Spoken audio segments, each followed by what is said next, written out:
maravilloso calor cucuteño. Ah, qué bien, hombre. ¿Y usted qué tal allá? Más cómodo el clima. Sí, sí. Yo en este momento estoy en Bogotá.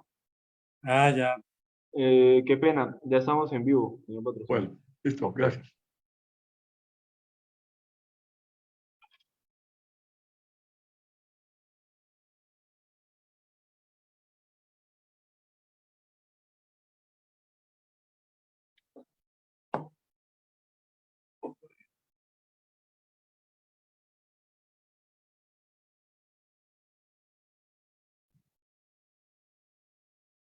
Listos. Adelante. Muy buenas tardes, apreciados amigos. En nombre de las empresas y personas que hacen posible que estemos cada semana con ustedes, los saludo muy atentamente. Las entidades que han estado al lado de la Fundación Cultural del 5 a las 5 son la Alcaldía de Cúcuta, el Club Rotario Cúcuta, la Biblioteca Pública Julio Vélez Ferrero, la Floristería Pistilos y los hoteles Bolívar y Casino Internacional. Nuestra conferencia de hoy es la sesión 12ª del año 2023 y la novena virtual. Es también nuestra actividad número 404 en la vida institucional del movimiento educativo, cultural y social del 5 a las 5, que cumple hoy los primeros 17 años. Un balance académico, social y cultural puede mostrar que hemos desarrollado actividades como conferencias con los mejores expertos a nivel nacional e internacional, copando diversos temas, igualmente conversatorios interesantes con panelistas de primera categoría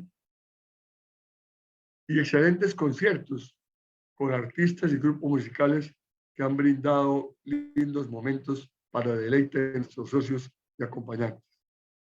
Convertido el movimiento en una fundación cultural en el año 2014, se ha abierto el radio de acción y las expectativas para todos nosotros. Ahora somos 148 socios que mueven muchas agujas en la ciudad y la región. En el plano museístico, de una verdadera belleza, la Fundación ha venido manejando desde hace 3 años el proyecto del Parque Interactivo de Cultura, Ciencia, Tecnología e Innovación de la Frontera, Eureka. Actualmente el proyecto está a nivel de perfil y será trabajado por el equipo del Parque Explora de Medellín en estrategia del MGA. Se espera presentar el proyecto ante MinCiencias y adelantar los trámites de presentación ante el Sistema General de Regalías. En el plano ciudadano, social y político, junto con varios socios de la Fundación, siempre pensando en el futuro de la ciudad, la Fundación ha estado comandando el Centro de Pensamiento Pro Cúcuta. Con ese movimiento se creó la Corporación para el Desarrollo Integral de Cúcuta y se aspira a ir paulatinamente conformando una agremiación al mejor estilo de las que se encuentran en diferentes regiones del país, como Pro Bogotá, Pro Antioquia y Pro Barranquilla. En el 2023, la Fundación tiene previsto desarrollar con la Escuela de Gestión Pública del Norte de Santander el seminario Liderazgo y Servicio, y con el apoyo de la Administración Municipal, el libro virtual Biografías y Semblanzas de 150 personajes connotados de Cúcuta. Igualmente, en el mes de agosto, iniciará con el apoyo de la Universidad Simón Bolívar, de la Academia de Historia del Norte de Santander, el diplomado de la Cúcutaneidad, en el cual se tratarán diferentes temas de la ciudad en los órdenes político, económico, social y cultural. Invito a todos a formar parte de la Fundación Cultural, desde la cual impulsamos la educación, el arte y la cultura regionales. Atención a las próximas actividades programadas en el mes de mayo y parte del mes de junio. Los viernes 12 y 19 de mayo, es decir, dentro de 8 y dentro de 15, no habrá funciones. El viernes 26 de mayo tendremos la serenata del Día de las Madres en el Hotel Casino Internacional, con rifas y regalos y la presentación del espectacular cantante Raúl Hoyos, paisa, o por cambiar, con todo el repertorio de música colombiana.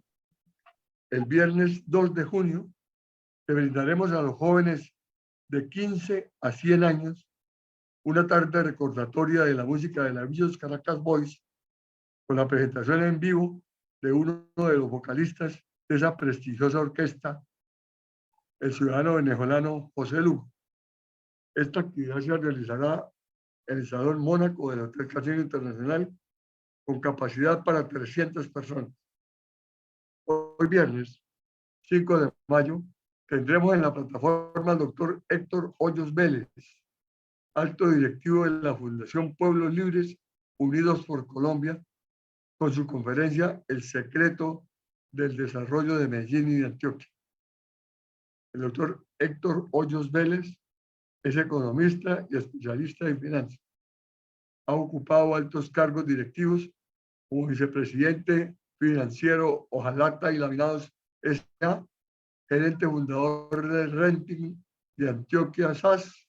También ha estado en juntas directivas de entidades gremiales como CUTMA, Pedemetal Antioquia, Asorrenting, Albón S.A., Hacienda Vicebats S.A., Bolsa de Medellín S.A., Valores Asociados S.A. Otra parte ha manejado emprendimientos con sectores de la construcción, alimentos procesados, comisionistas de bolsa, hotelería. El tema que nos va a tratar hoy el doctor Hoyos es sumamente importante para todos nosotros.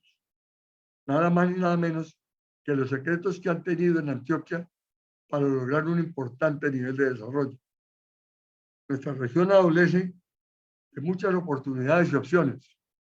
De Antioquia tendremos que aprenderle muchas cosas, pues además de tener grandes diferencias desde los puntos de vista conceptual y social, han abierto brechas que sirven de ejemplo para Colombia, América y el mundo. Les solicito a todos poner la mayor atención a los detalles de esa importante conferencia y preparar y dejar sus inquietudes y sus preguntas en el chat de Facebook, las cuales responderá el doctor Hoyos una vez finalizada su disertación. Muchísimas gracias. Siga, por favor, doctor Héctor. Bueno, muchas gracias, doctor Patrocinio. En primer lugar, pues los felicito por ese esfuerzo cívico de tantos años que ha tenido tantos frutos y la iniciativa de crear ProCúcuta recientemente. Bueno, para introducirnos en el tema que me proponen para esta charla, quiero recurrir a los elementos que todos los pueblos tienen en común y que los identifica tanto como para actuar libres e independientes. En primer lugar, una cultura, una historia y unos logros colectivos. Eso es lo que identifica un pueblo.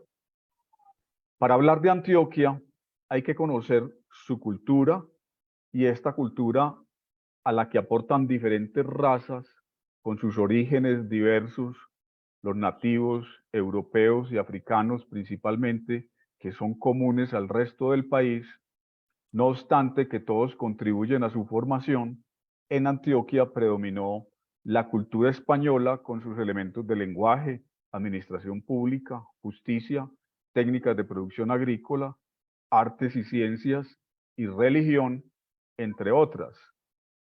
Por eso, lo que ocurrió en Iberoamérica fue simplemente la colonización española con su civilización cristiana, es decir, la colonización española fue la cultura predominante.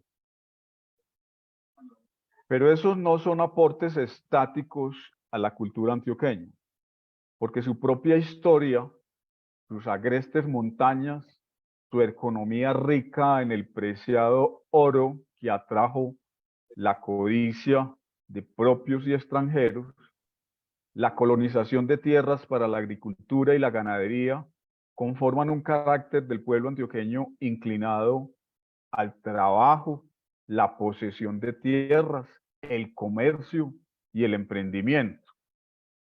Finalmente, digamos que la ambición, ¿no? En la independencia de España y la consolidación de la República, Antioquia siempre fue protagonista, como muchos pueblos de Colombia. Y a mediados del siglo XIX, Antioquia era uno de los 9 estados soberanos de Colombia, junto con Bolívar, Boyacá, Cauca, Cundinamarca, Magdalena, Panamá, Santander y Tolima, que conformaban los Estados Unidos de Colombia en 1863.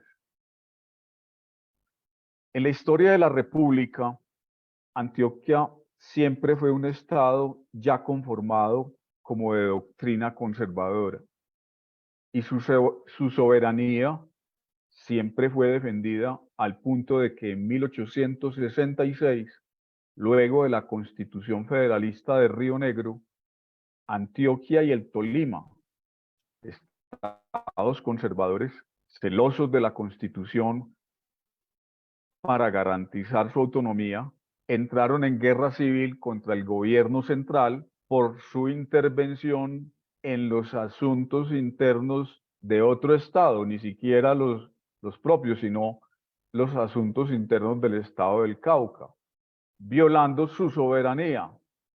Entre otras cosas, esa guerra la perdió Antioquia.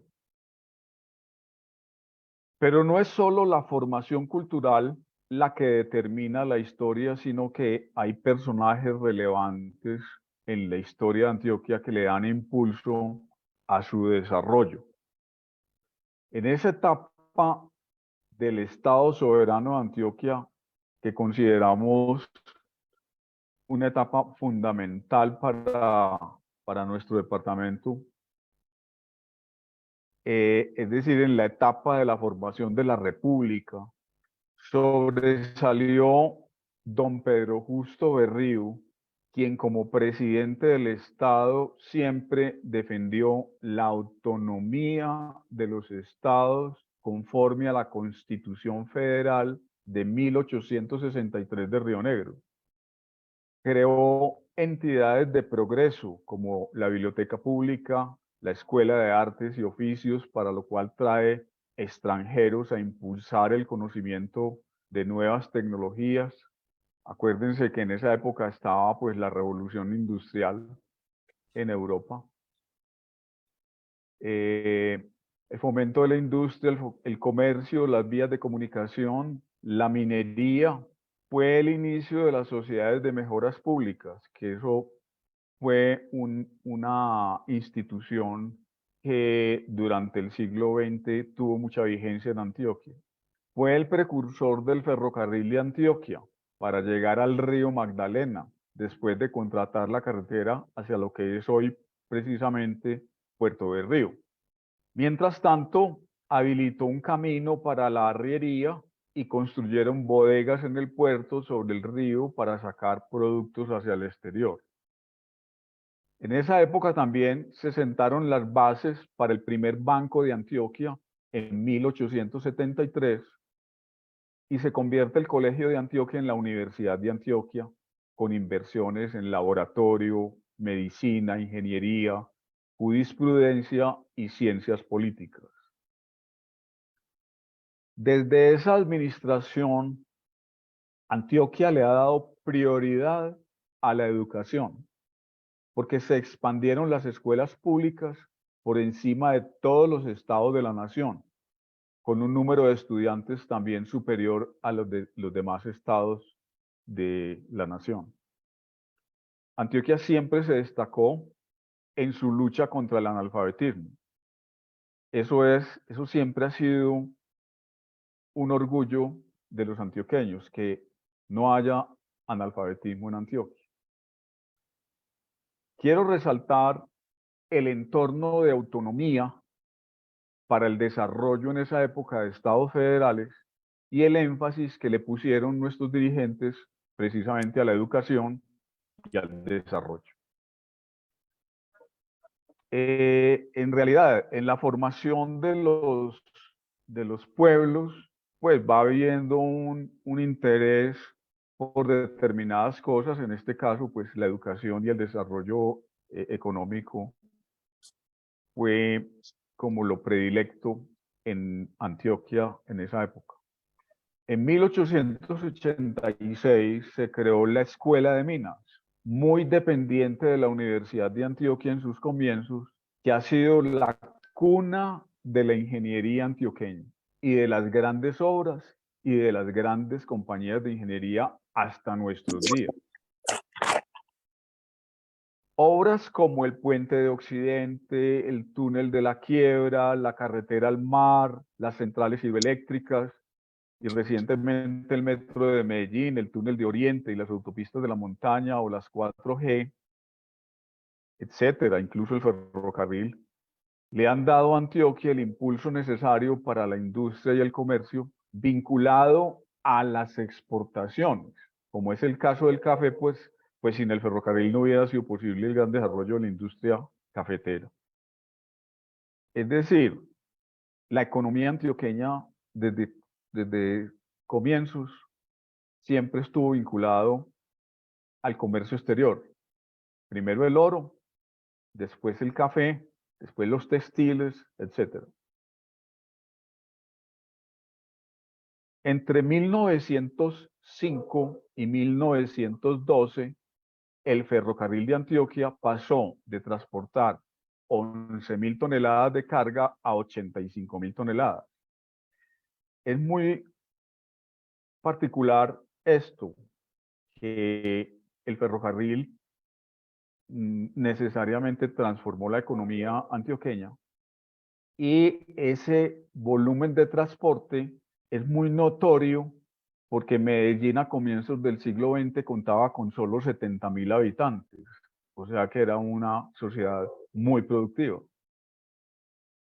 En la segunda década del siglo XX se había convertido el ferrocarril en la empresa más grande de la región, con una contabilidad compleja, dispersa, con una amplia zona geográfica, varias divisiones, la división Porce, la división NUS, con sus diferentes estaciones, además de la sede administrativa ubicada en Medellín, con un incremento importante en el manejo de pasajeros y de carga.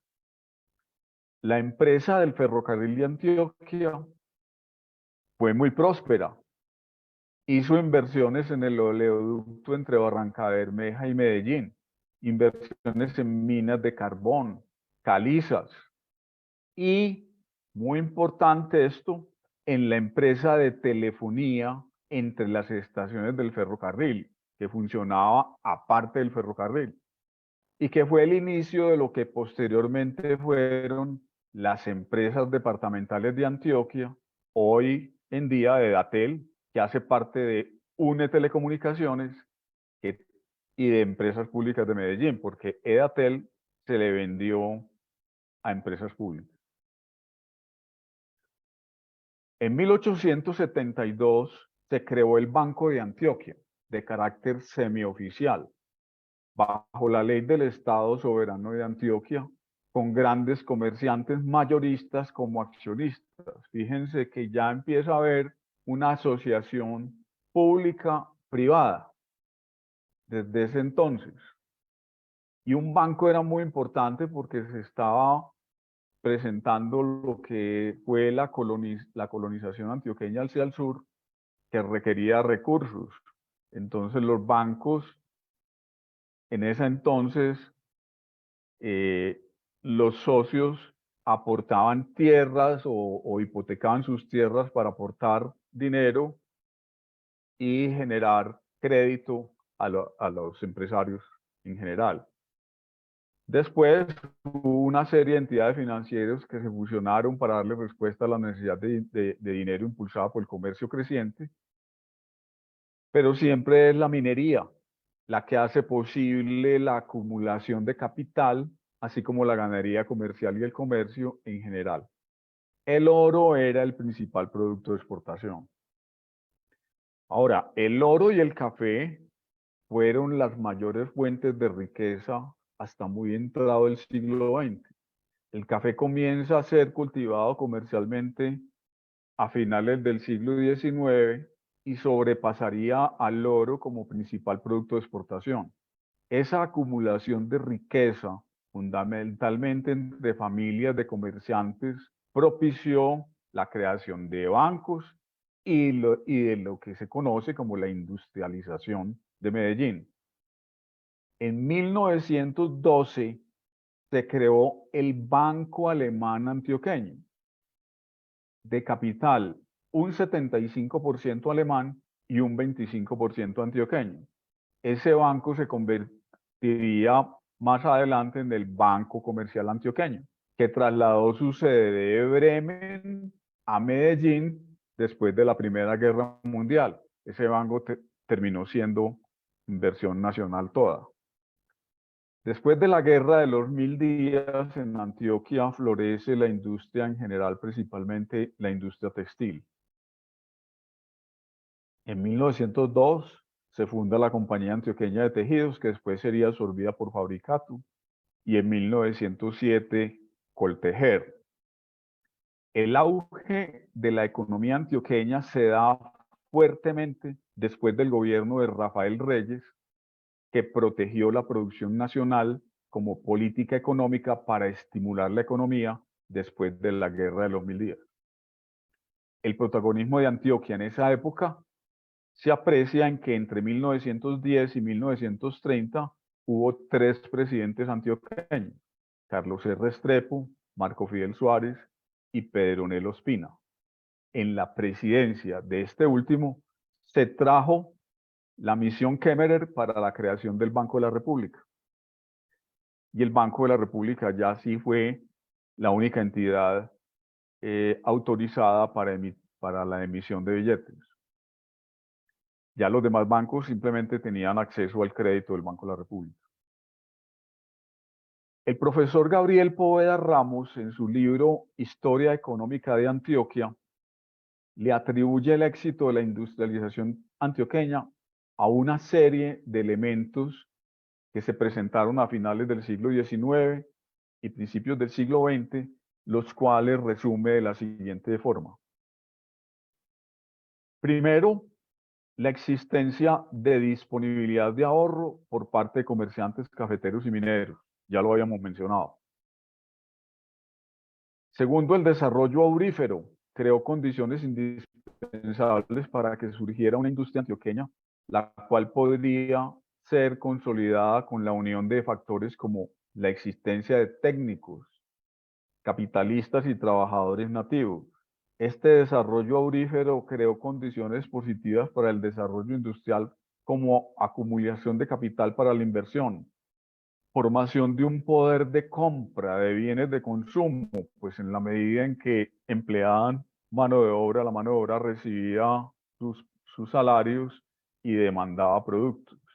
Y llevó a la formación de mercados internos más amplios, adquisición de capacidad empresarial, de conocimientos administrativos y financieros, que dio a la élite capacidad operativa para asumir las gestiones comerciales, administrativas y financieras necesarias para crear empresas.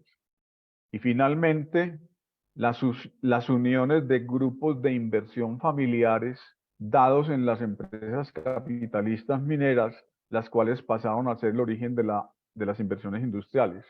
Digamos que ese desarrollo minero se hacía mediante asociaciones de familias que explotaban una mina, y eso creó pues un espíritu asociativo que posteriormente con la estructuración legal de lo que es la sociedad anónima, pues los antioqueños crearon todas estas empresas como sociedades anónimas mediante la asociación de muchas inversiones, muchos inversionistas que compraban acciones, lógicamente. El enriquecimiento de comerciantes y mineros llevó a la creación de bancos, los cuales ayudaron inicialmente a la fundación de las primeras empresas. La abundancia de recursos energéticos como el carbón para las locerías, máquinas de vapor y fundiciones, y las caídas de agua para los textiles y molinos para la locería, llevaron a tener un recurso barato y abundante, el cual sería decisivo para tener una estructura de costos competitiva con amplia capacidad de producción. Atribuye también ese desarrollo industrial a la abundancia de mano de obra como resultante de la elevada natalidad. Las familias antioqueñas de esa época, la que menos tenía eran 14 hijos. El poco abastecimiento del mercado textil en Colombia, dado el desaparecimiento de las empresas textileras de Santander, Cundinamarca y Bogotá por motivos de la Guerra de los 1000 días. En la Guerra de los 1000 días, Antioquia tuvo muy poco protagonismo, pues sí se afectó, pero no tuvo pues la afectación del resto del país. El gran conocimiento técnico y experiencia adquirida en mecánica, hidráulica, herrería, fundición de piezas, de repuestos, etcétera, por parte de los obreros, serían indispensables en las nacientes empresas. Pues toda esa capacitación era tradicional en las minas y sirvió cuando llegó la industrialización. La formación de ingenieros por parte de la Universidad de Minas es otro factor, quienes pasaron a ser los administradores, precursores de la gestión empresarial, adquiriendo experiencia en el montaje y administración de fábricas.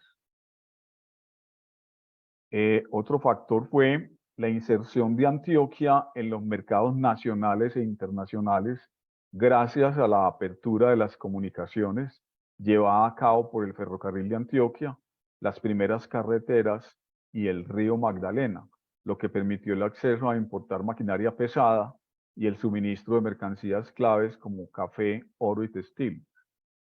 En realidad, Antioquia no podría haberse desarrollado sin las vías de comunicación porque es un territorio montañoso, siempre estuvo aislado de la economía del país. Aparte de la explotación del oro, no era nada relevante. Las gestiones proteccionistas del gobierno de Reyes en 1905 beneficiaron el inicio textil en el sentido que se aumentaron aranceles para bienes que se producían internamente y bajos gravámenes para insumos que se debían importar como el algodón, la lana y los metales. Esta estructura arancelaria fue el proteccionismo que dio la posibilidad de la industrialización no solamente en Antioquia, sino en todo Colombia durante el siglo XX, hasta el gobierno de César Gaviria, que vino la apertura económica, pero la estructura siempre fue de protección con aranceles. Las gestiones proteccionistas del gobierno, bueno, la industria cafetera, ya pues esto ya sí, ya no es mencionando a Gabriel Poveda Ramos, sino un capítulo aparte. La industria cafetera fue la protagonista durante la primera mitad del siglo XX en Colombia. Y Antioquia fue siempre el primer productor de café. Recurro a la crónica de la fundación de la Federación, donde dice lo siguiente. En junio de 1927, la Sociedad Antioqueña de Agricultores decidió hacer un esfuerzo para tratar de organizar y reestructurar los cultivadores de café. Por lo tanto, convocaron al segundo Congreso Nacional de Cafeteros de Colombia en Medellín, después de un primer intento fallido en la ciudad de Bogotá, convocados por la Sociedad de Agricultores de Colombia. El orador principal fue el expresidente Carlos Eugenio Restrepo, quien dio el discurso de apertura. Hubo 29 delegados que participaron en este congreso y varios dignatarios de la élite política y económica de la nación, y entre ellos 2 de los hijos de un cafetero importante, Tulio Ospina Vázquez, Rafael Ospina Pérez, presidente de la Sociedad Antioqueña de Agricultores, y Mariano Ospina Pérez, futuro presidente de Colombia. Digamos que pues las élites fueron las que crearon la federación, ¿no? Al final de las deliberaciones, el segundo Congreso Nacional de Productores de Café acordó establecer la Federación Nacional de Cafeteros de Colombia como una asociación de comercio privada y sin fines de lucro. Pocos meses más tarde, el Congreso de la República aprobó la Ley 76, que le dio a la Federación Nacional de Cafeteros la autoridad para administrar y gestionar todos los ingresos de los cafeteros. Por lo tanto, la Federación y el Gobierno Nacional firmaron un contrato el 15 de octubre de 1928, por el cual el gobierno se vio obligado a transferir a la Federación todos los ingresos generados por el impuesto a la exportación de café. Estos ingresos impulsaron y fortalecieron a la Federación y también fueron utilizados para crear posteriormente el Fondo Nacional del Café. Ustedes recuerdan que la Federación era como un paraestado, fruto de los impuestos de exportación de café. Esa organización, que era, como se llama, una federación de diferentes comités departamentales y municipales, distribuían esos ingresos en todas las regiones en proporción a la cantidad de café que produjeran. Entonces, si Antioquia fue el departamento más productor de café, pues tuvo los mayores recursos para ese paraestado, desarrollar vías, acueductos, alcantarillados, de todo. Ellos hacían obras públicas como si fuera el departamento de Antioquia o el departamento de Santander, etc.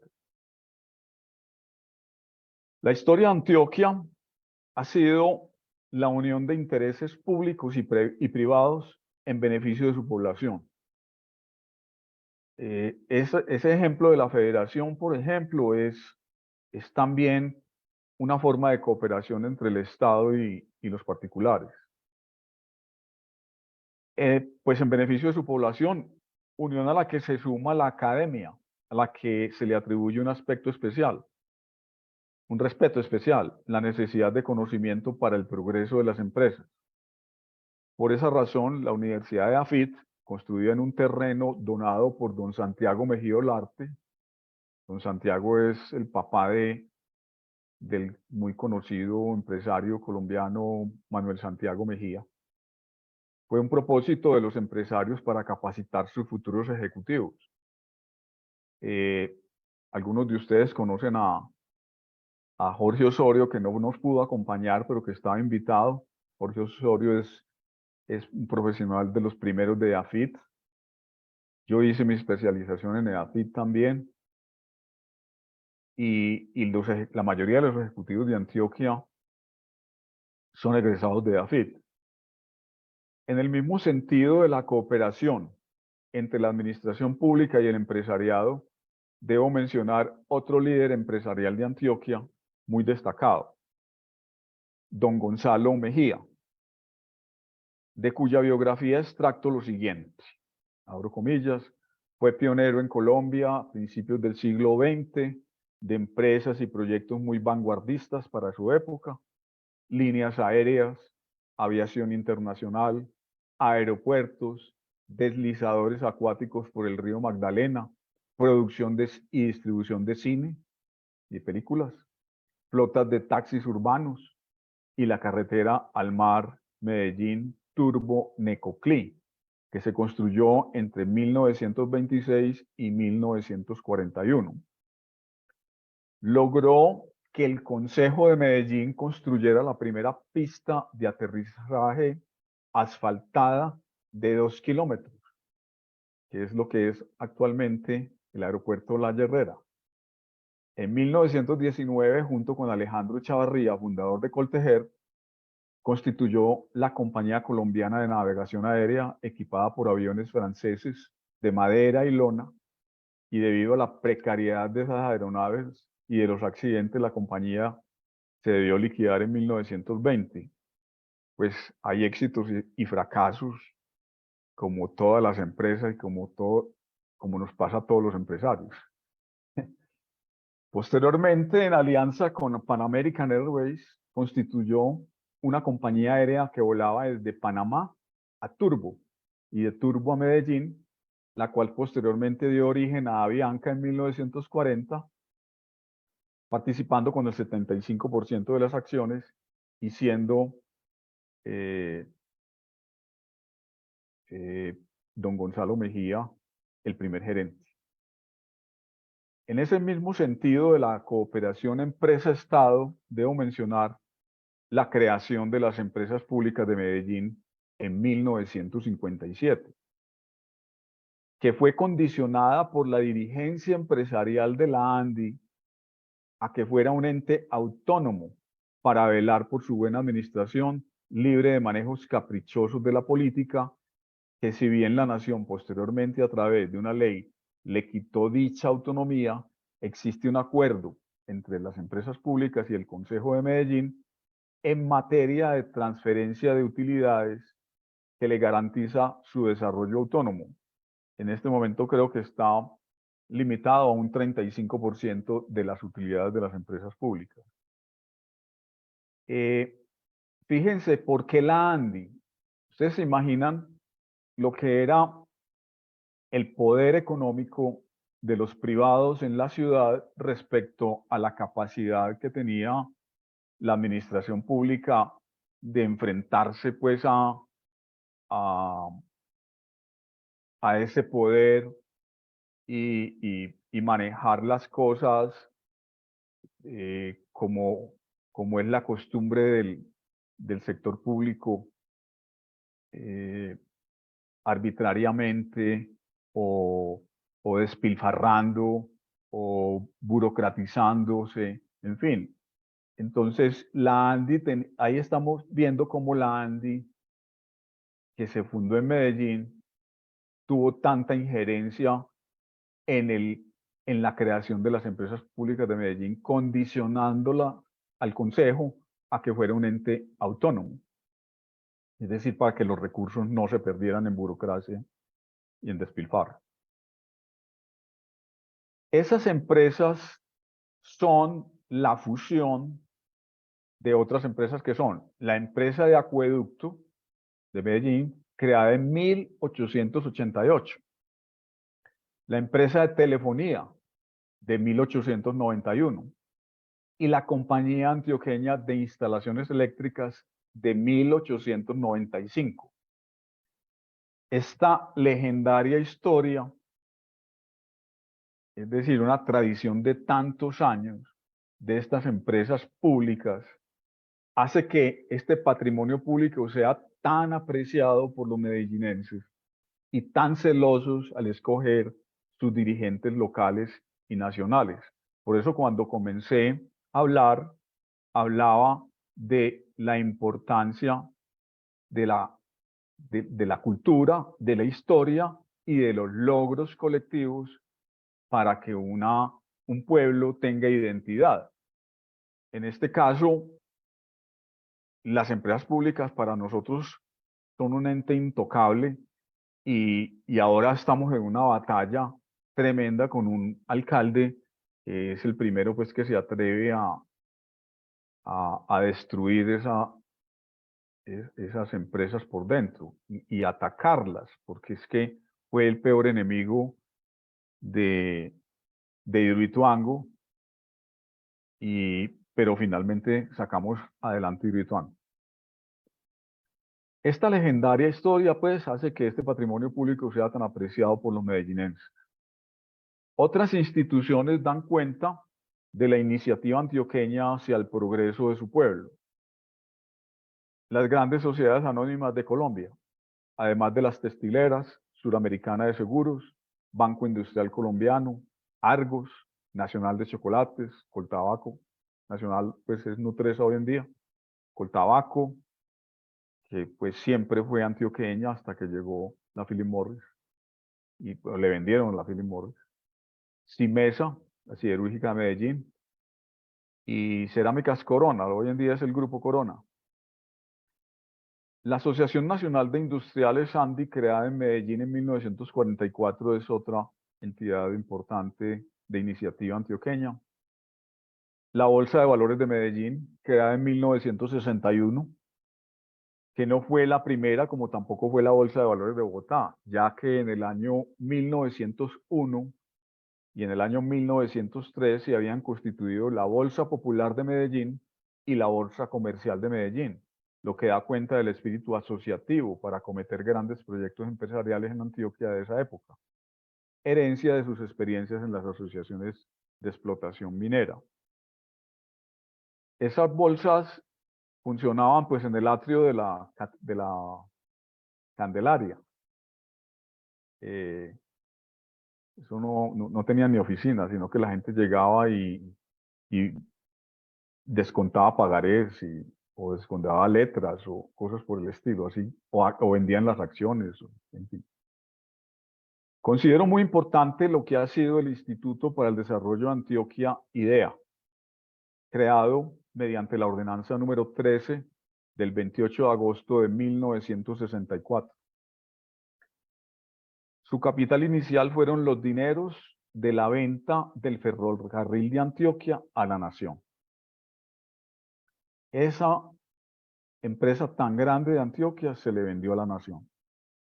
Fue entonces cuando surgió una propuesta muy singular, muy visionaria, de crear una institución autónoma para el fomento de la cultura, la riqueza, el trabajo y el crecimiento de los municipios antioqueños. Funciona como dependiente del departamento de Antioquia, pues, pero es un ente autónomo con su patrimonio y su desarrollo, pues, normal. Transfiere recursos, claro, utilidades al departamento. Se constituyó como banco de fomento para los municipios de Antioquia y ha participado como accionista de los grandes proyectos como Hidroituango y de la que es propietaria del 50.7% hoy en día. Es propietaria de la conexión entre los valles de Urabá y Río Negro, el túnel de Oriente. Es accionista del puerto de Urabá y de empresas como la Empresa de Generación y Promoción de Energía de Antioquia, dueña de varias microcentrales con participación de los municipios. Esto es una iniciativa del doctor Luis Alfredo Ramos, que creó esta empresa, inicialmente se llamaba Ingea, que hacía los estudios de microcentrales en los diferentes municipios, obtenía los permisos de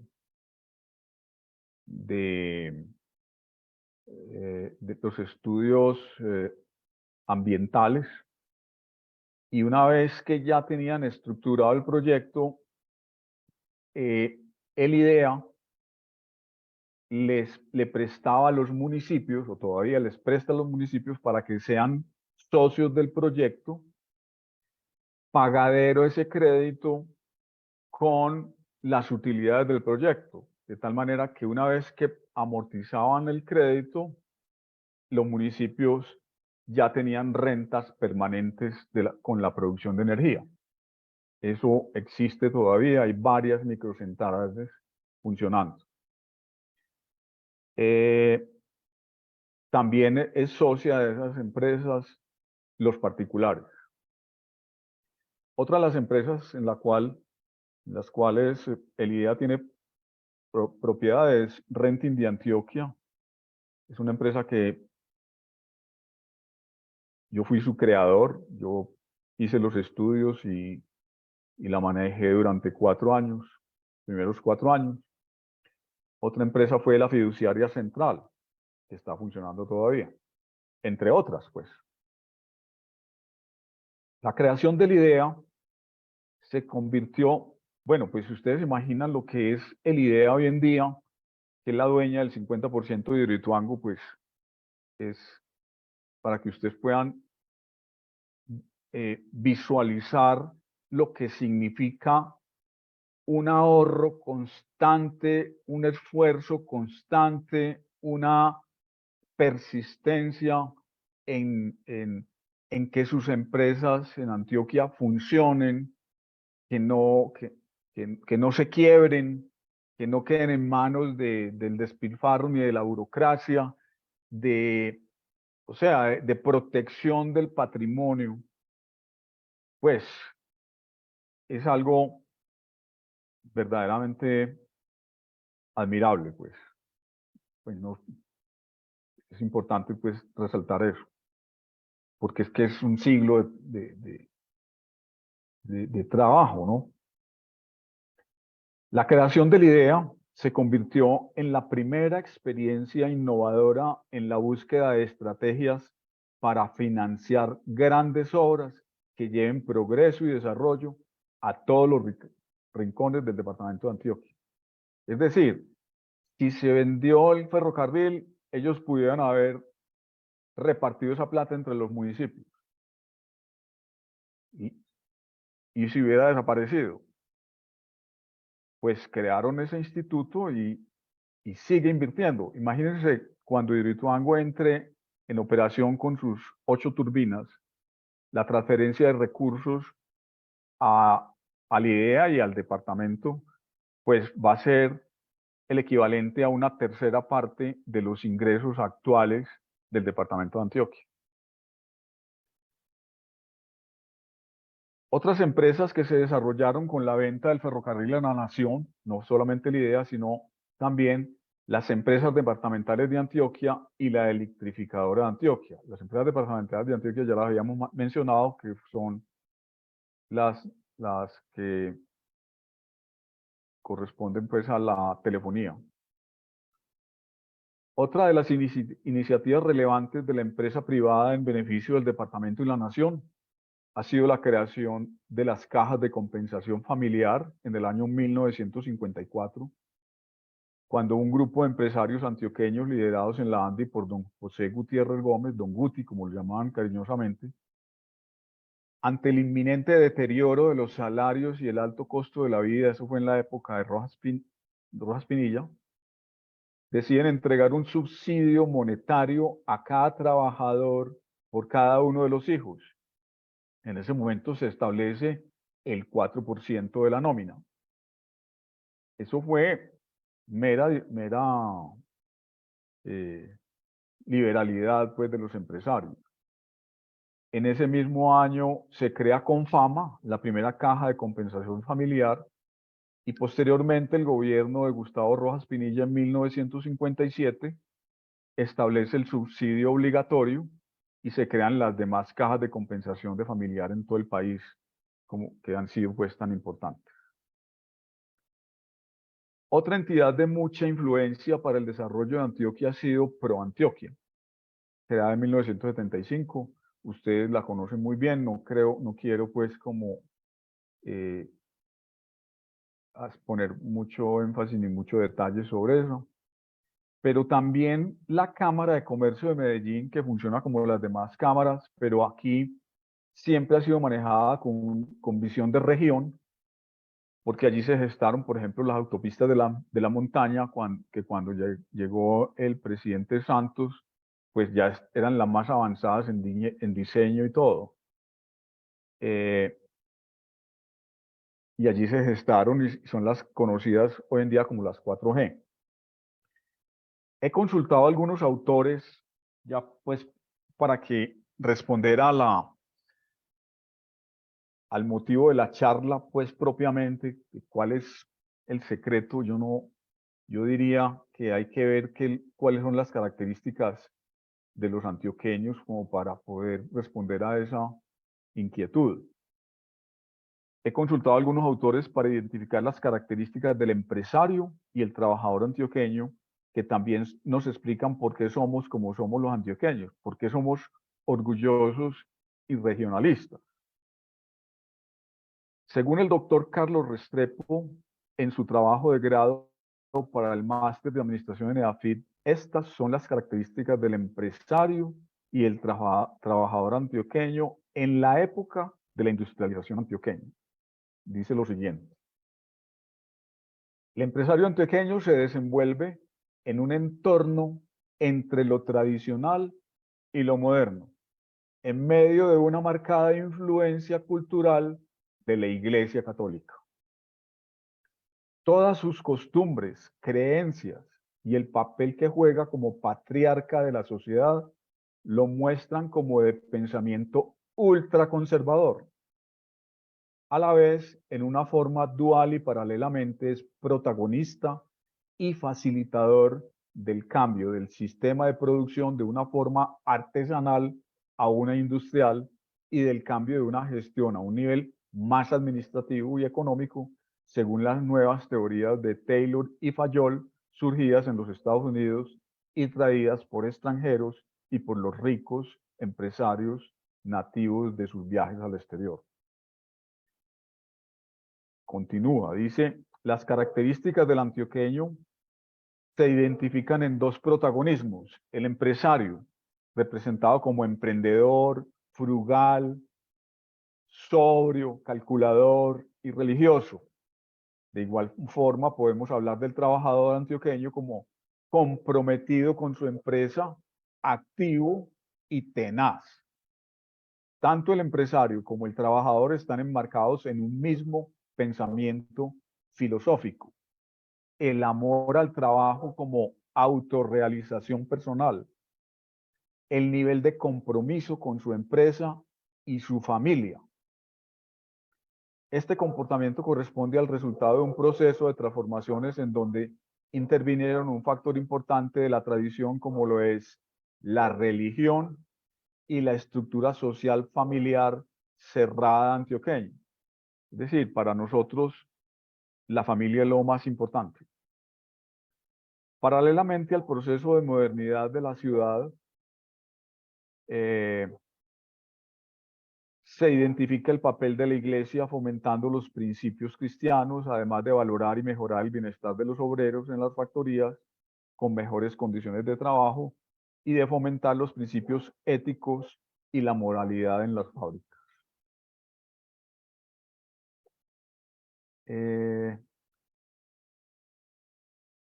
Hay un factor en esa relación del trabajador con el empresario, y es un proceso de disciplina social que se emprendió por algo que se llamó la Acción Católica Antioqueña, dirigido en un periódico que tenían, que se llamaba El Obrero Católico, que se encargaba pues de orientar a los sectores populares del área industrial de Medellín en ética, en el valor del trabajo y en todas esas cosas.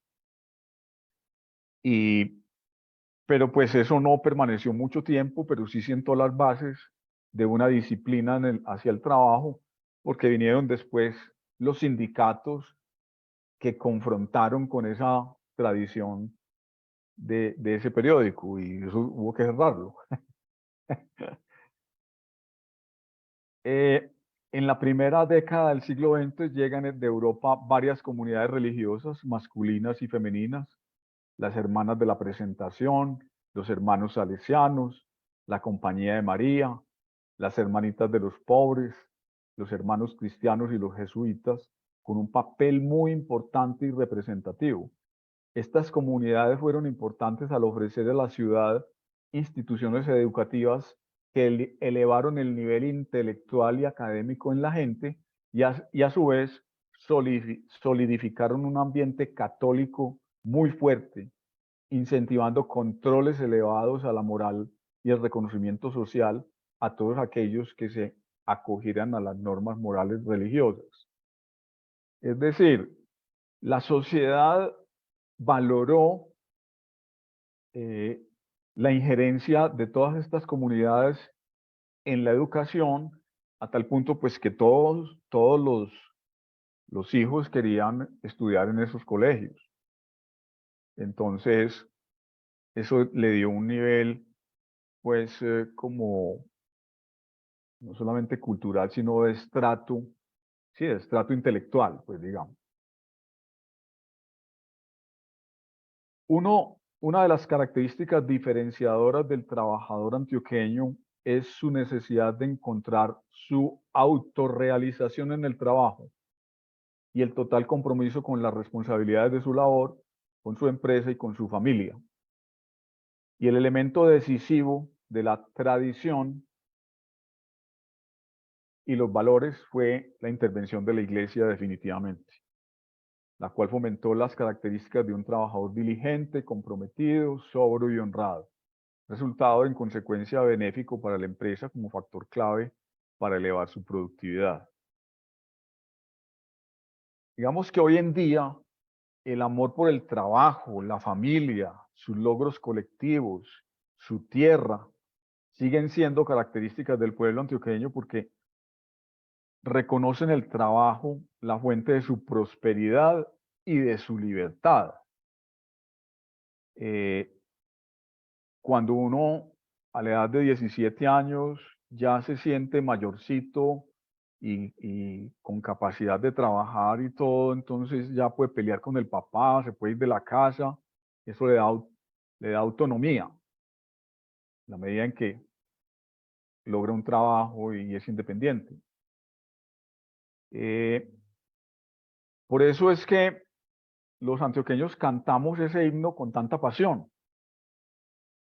El himno, pues voy a mencionar unas estrofas para que ustedes aprecien el amor a la libertad tan arraigado que tenemos. Dice: oh libertad que perfumas las montañas de mi tierra, deja que aspiren mis hijos tus olorosas esencias. Oh libertad. Otra estrofa, la siguiente: amo el sol porque anda libre sobre la azulada esfera. No amamos el sol porque brille, ni porque caliente, sino porque anda libre. Y al huracán porque silba, con libertad en la selva. O sea, no porque refresque, sino porque es libre. El hacha que mis mayores me dejaron por herencia, la quiero porque a sus golpes libres acentos resuenan. No porque vamos a abrir monte, ni porque vamos a sacar madera, ni por nada. No, el hacha la amamos porque a sus golpes libres acentos resuenan. Y hay un par de estrofas dedicadas al doctor Petro que son: forjen déspotas tiranos largas y duras cadenas para el esclavo que humilde sus pies de rodillas besa. Yo que nací altivo y libre sobre una sierra antioqueña, llevo el hierro entre las manos porque en el cuello me pesa. Son unas estrofas premonitorias. Pasemos pues de la historia pasada a la actualidad. ¿En qué estamos ahora los antioqueños? Esto sí son apreciaciones mías. Hoy somos víctimas de la decisión supuestamente democrática de la nación colombiana de elegir un gobierno adverso a nuestra cultura como pueblo libre de Antioquia. Como dan cuenta los resultados electorales para la presidencia en el año 2022. Cuando el actual presidente fue elegido por 700.000 votos en todo el país, en Antioquia perdió por 880.000 votos. Nosotros entendemos que esas elecciones fueron un plebiscito por la libertad y en Antioquia el 67% de los electores votamos por el sistema democrático y libre contra el actual presidente. Desde entonces y después de lo sucedido en el Congreso el 20 de julio, cuando los partidos tradicionales entraron a formar parte del gobierno, nosotros como empresarios comenzamos a organizarnos en oposición regional. Tenemos un grupo de oposición regional de empresarios al cual participa, pues nos honra que esté con nosotros el doctor Antonio Ríos. Creamos posteriormente la Corporación Pueblos Libres Unidos por Colombia, para convocar a los empresarios en todo el país a que nos unamos en torno de dos objetivos. La autonomía territorial de los departamentos. Fíjense lo importante que es para los antioqueños la autonomía, ya que ustedes conocieron un poco esta historia de Antioquia que acabamos de repasar.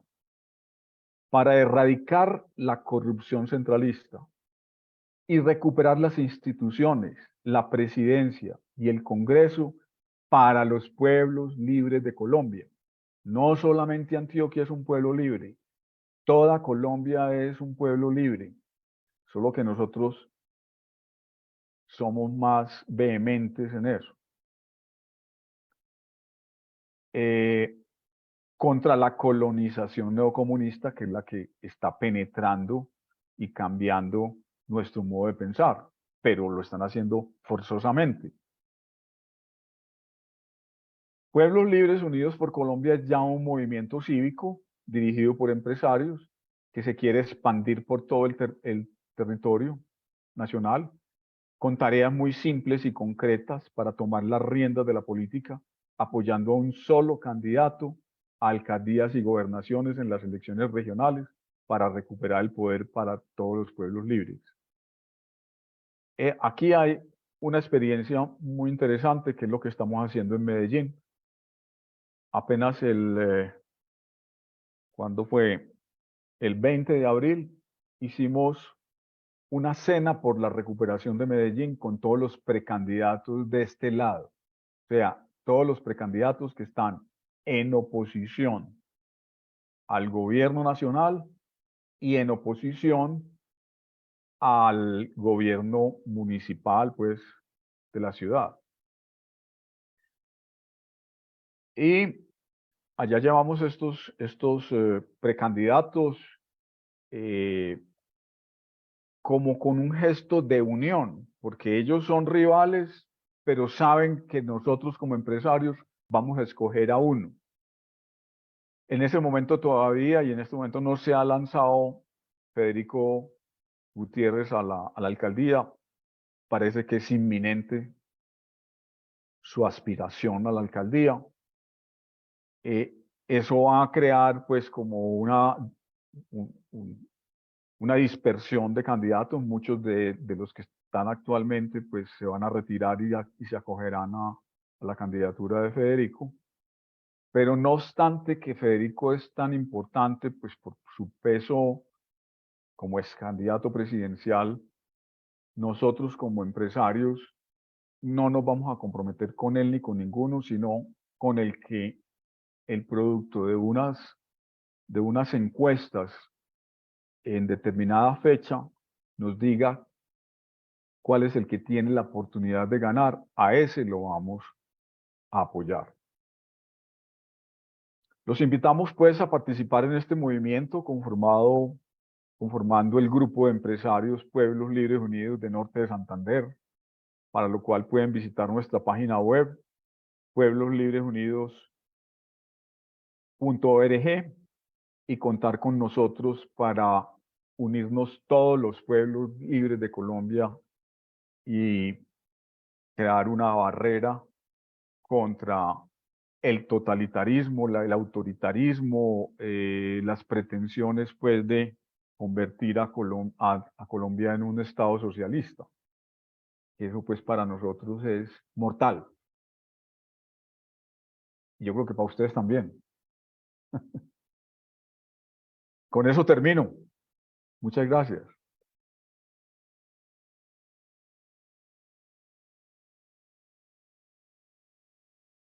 Doctor Patrocinio. Muchas gracias, doctor Héctor.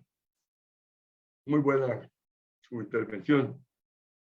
Muchos detalles para ser tenidos en cuenta. Afortunadamente queda grabada la conferencia y esto debería verla mucha gente de aquí. La vamos a promocionar, Antonio, ¿no? Porque hay muchos detalles, muchas cosas. ¿Saben qué, doctor Héctor?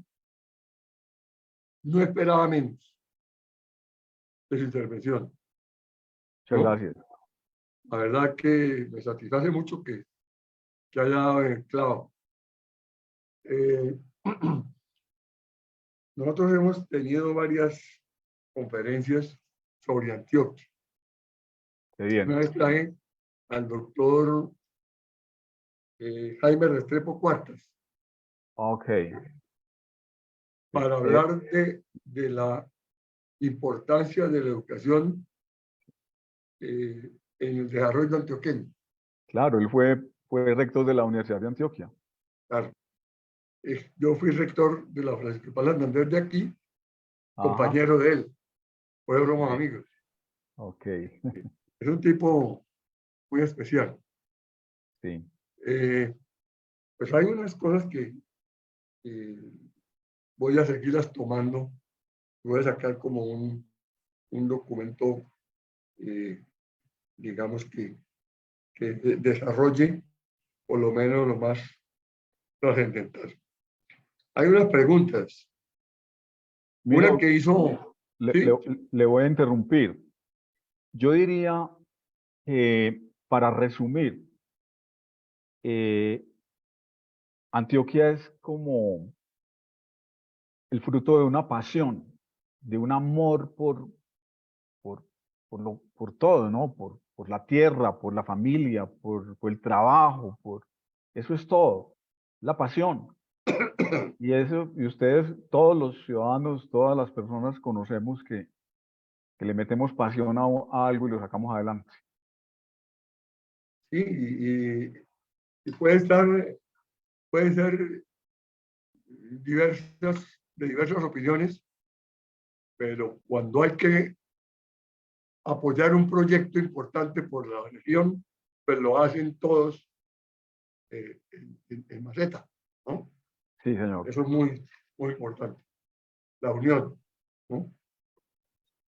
Nosotros traímos también al doctor Belisario Betancourt, invitó una conferencia, pero esa es sobre otro tema.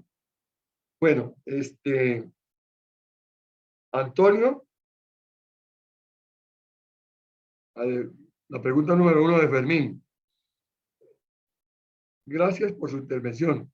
¿Ustedes cómo leen y qué percepción de esta zona de frontera, que es muy compleja? ¿Qué percepción tienen de la zona de frontera? Es de Antonio Ríos, perdón. De Antonio Ríos. Pues yo veo que allá hay una influencia muy grande sobre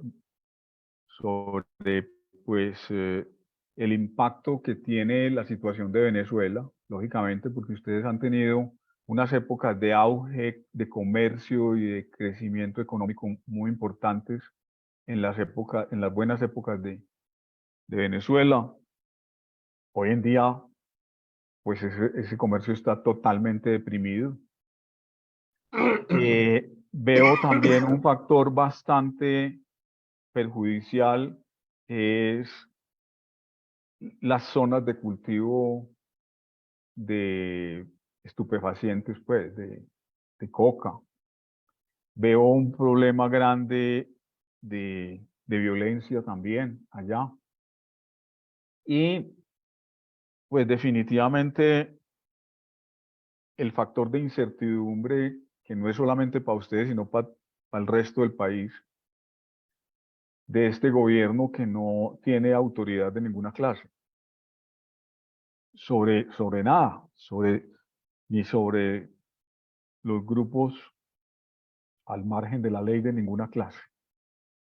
Y ellos lo único que están ejerciendo autoridades para acabar con las Fuerzas Armadas. En eso sí son expertos.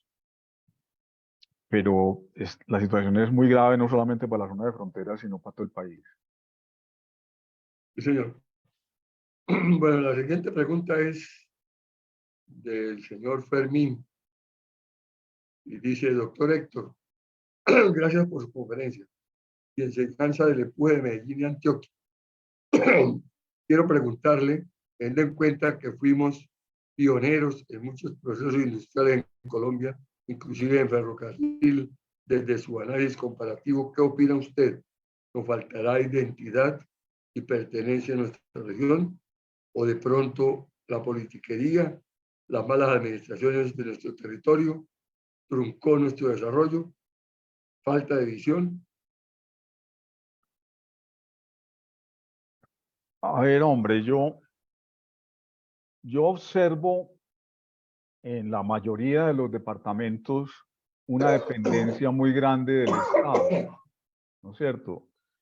Y la política se ha deteriorado mucho en su calidad, pues como en procura del bienestar de la ciudadanía. Ya eso se volvieron fue empresas políticas, donde se hacen inversiones en las elecciones para recuperarlas después gobernando. No se ve dinero invertido en las regiones. El centralismo sí que es cierto que ha afectado eso porque ya los departamentos no tienen suficientes recursos para atender las necesidades de la población y para responder a sus necesidades de desarrollo. El atraso y la pobreza es extrema ya. Entonces, por eso es que estamos como convocando a que despertemos con un objetivo de que los departamentos tengan mayor autonomía fiscal, porque el Estado, de acuerdo con la Constitución, los tributos son del Estado. No dice si el Estado municipal, departamental o nacional.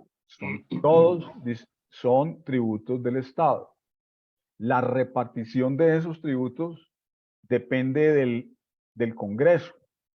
Y el Congreso lo puede hacer de acuerdo con la Constitución actual, que es una constitución descentralista, que fomenta la autonomía de los departamentos. Está expresamente dicho en la Constitución. Pero el sistema político de estas empresas políticas impide que los congresistas vayan sanamente al Congreso a representar a sus pueblos y cambiar ese sistema corrupto, porque allá lo que hacen es negocios simplemente. Allá van a saber qué participación burocrática tiene y cómo se pueden repartir los contratos y recuperar las inversiones que hicieron. Ese sistema es repetitivo, es cíclico, por lo tanto es el pueblo al que le toca cambiar y a nosotros como empresarios liderar ese cambio. Por eso creamos este movimiento que es Pueblos Libres Unidos por Colombia, con el objetivo de la autonomía territorial de los departamentos. De tal manera que un departamento como Antioquia, que tiene un presupuesto de 6,5 billones de pesos al año, pero que genera el 17% del Producto Interno Bruto Nacional, cuando el presupuesto nacional son 400 billones de pesos. O sea que nosotros no recibimos como tributo sino el 1,5%. Entonces, es una distorsión muy grande y así no se va a poder salir del desarrollo en Colombia.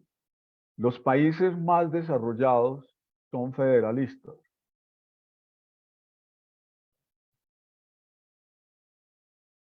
Esa es mi visión. Mi doctor Héctor, ¿usted escribió un documento para esta conferencia? Sí, señor. A mí me gustaría tenerlo y publicarlo en el libro de la Fundación. Si usted me gusta, claro, la idea, con muchísimo gusto lo publicamos. Porque claro. pareció sensacional. ¿Sí? Muchas gracias y con mucho gusto, claro que sí. Bueno, perfectamente. Eso puede ser un documento de consulta de la gente que quiera, tenga inquietudes. Claro, Sí, claro. sí, señor. Pues no hay más preguntas. No llegaron más preguntas, pero sí creo que va a haber cualquier cantidad de inquietudes, porque la conferencia pues va a quedar grabada, quedó grabada, se va a subir a YouTube mañana y definitivamente pues hay que verla. A mí me gustaría repetirla. Sí, señor. Bueno, no, yo mañana le envío el documento con mucho gusto. Bueno, doctor. Ok, Y me alegra mucho haber estado con ustedes. eh, Entablar una relación con ustedes me parece extraordinario. Que sepan qué estamos haciendo, invitarlos a que nos unamos para sacar adelante Colombia. Sería fascinante. Estoy a disposición de ustedes cuando quieran. Nos podemos ver personalmente, puedo visitarlos como ustedes quieran. bueno, queda libre, queda todas las opciones posibles. Sí, Ahí la seguimos conversando con Antonio y con usted. Muchísimas gracias a usted por su dedicación, por su atención a la solicitud que le hicimos y a todas las personas que se conectaron. Muchísimas gracias.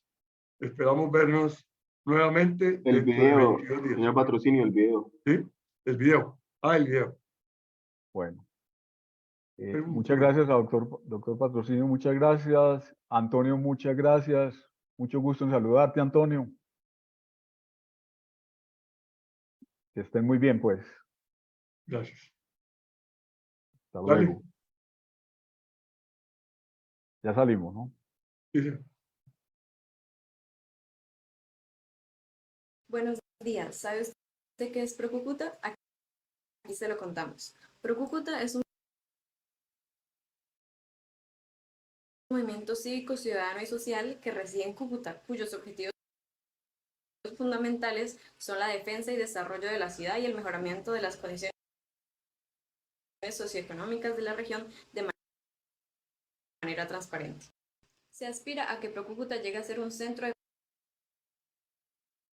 pensamiento y acción ciudadana que, a través de estudios, análisis, propuestas y proyectos generadores de valor, promuevan y fomenten el desarrollo integral y el mejoramiento de la calidad de vida de los ciudadanos de la región fronteriza. Y para que lo tengan claro, también les comento que Procúcuta integra y moviliza capacidades ciudadanas, empresariales, académicas, políticas, sociales, para incidir en el desarrollo integral de Cúcuta, su área metropolitana y el departamento de Norte de Santander, participando activamente en la formulación de políticas públicas de largo plazo que, en equilibrio con la sostenibilidad ambiental y social, logren mejorar la calidad de vida de la población.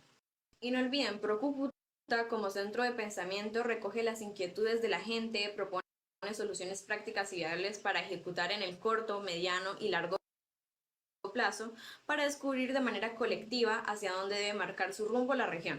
Gracias por su atención, espero en una próxima entrega para vivir felices en el campo y la ciudad.